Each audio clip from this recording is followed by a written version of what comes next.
ରାୟଗଡ଼ା ପୌର ପରିଷଦ କାର୍ଯ୍ୟାଳୟରେ ପାଳିତ ହେଲା ସ୍ୱାୟତ୍ତ ଶାସନ ଦିବସ।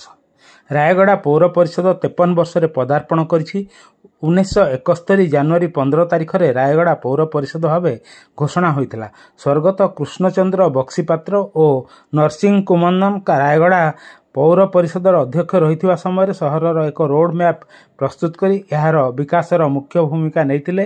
ସହରର ଗଳିକନ୍ଦିକୁ ରାସ୍ତା, ପାନୀୟ ଜଳ ଆଦିର ବ୍ୟବସ୍ଥା କରିବା ସହ ରାୟଗଡ଼ା ସହରର ଗଠନକୁ ମ୍ୟାପ୍ରେ ଏକ ସୁନ୍ଦର ସହର ଭାବେ ଗଢ଼ି ତୋଳିଥିଲେ।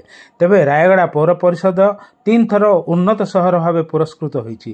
ସ୍ୱାୟତ୍ତ ଶାସନ ଦିବସ ଅବସରରେ ପୌର ଅଧ୍ୟକ୍ଷ ଶ୍ରୀ ପି ମହେଶ୍ୱର ପଟ୍ଟନାୟକ ପତାକା ଉତ୍ତୋଳନ କରି ଭାଷଣ ଦେଇ ସମସ୍ତ କର୍ମଚାରୀ ଓ 24 ଜଣ କାଉନ୍ସିଲରଙ୍କୁ ଶୁଭେଚ୍ଛା ବାର୍ତ୍ତା ପ୍ରଦାନ କରିଥିଲେ।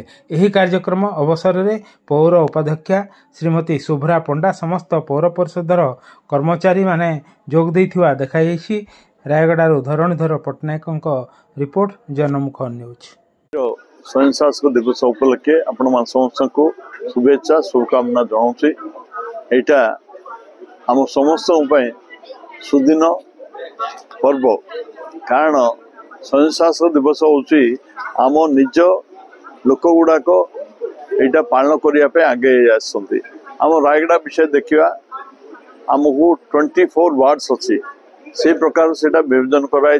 24 वार्ड्स रो जड़े जड़े काउंसिलर इलेक्ट होती से काउंसिलर रिप्रेजेंट कर वार्ड पे बोले निज कम गुड़ाक निजे करने डिसाइड आम 24 वार्ड से चेयरमैन काउंसिलर समस्त मिसिकी ये कम गुड़ा कर आम म्यूनिसिपालिटी तरफ जो कम गुड़ाक सब डिवाइड माने सैनिटेशन बोलतु, पेंशन बोलतु, डिपार्टमेंट बोलतु, सब डिफरेंट से माने गवर्नमेंट तरफ जो आयोजन गुड़ाक आसी से आयोजन गुड़ा जमती इम्प्लीमेंट हम से देखुं।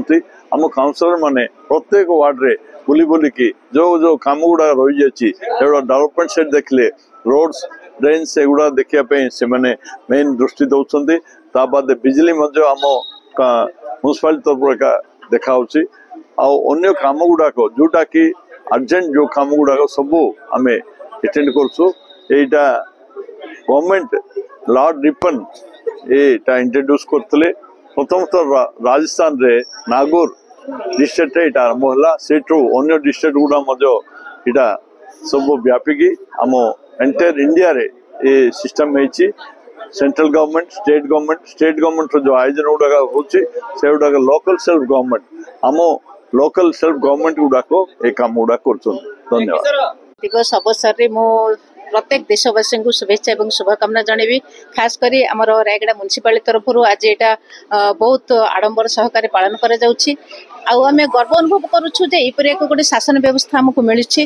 कहीं ना जो जातिर पिता महात्मा गांधी जो स्वप्न देखते जे ग्रामांचल केमती लोक सशक्तिकरण करेंगे, केमती से एम्पावर करेंगे, से जो स्वप्नटा साकार होता 1947 मसीहा अगस्ट 15 तारिख पर यह अधिक अग्रसर करते आमर प्रिय बरपुत्र आमर पूर्वतन मुख्यमंत्री विजु पट्टनायक और से जितेबाला पंचायत राज एवं जिला परिषद को अधिक प्राधान्य देते से केन्द्रीय स्तर में सहयोग मिलता और आमर सहरांचल सिस्टम टी लागू कर आज आम भाग्यवान एपाई जे आज आम निज निज को शासन कर ग्रामांचल प्रत्येक लोक यही शासन माने व्यवस्थार सुविधा नहीं पार्टी गवर्नमेंट जेकोसी योजना होची पाखे सुरुखुरे पहुँच पार्टी। जमती आप शुणिले जे म्यूनिसिपालिटी को 24 वार्ड कर आज प्रत्येक आम वार्ड काउंसिलर भाई मैंने अच्छा भौणी मैंने अच्छा से जहाँ सुविधा अच्छी जहाँ सरकार योजना अच्छी से गुड़ पाखे पहुँचे पार्टी से अभियोग को आनी सरकार पाखे उपस्थापन करपरी एक जो सहज सुविधा आमको मिली से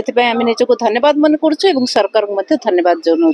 मैडम बर्तमान जो सरकार बदली बदलवा द्वारा आप खाद्य कला कौन असुविधा हम कि ना आज्ञा जो सरकार भी आसतु ना कहीं क्षमता को से सब बेले चाहिए से राज्य उन्नति करने आम जनसाधारण दायित्व हूँ सहयोग करवाटा विरोध ना।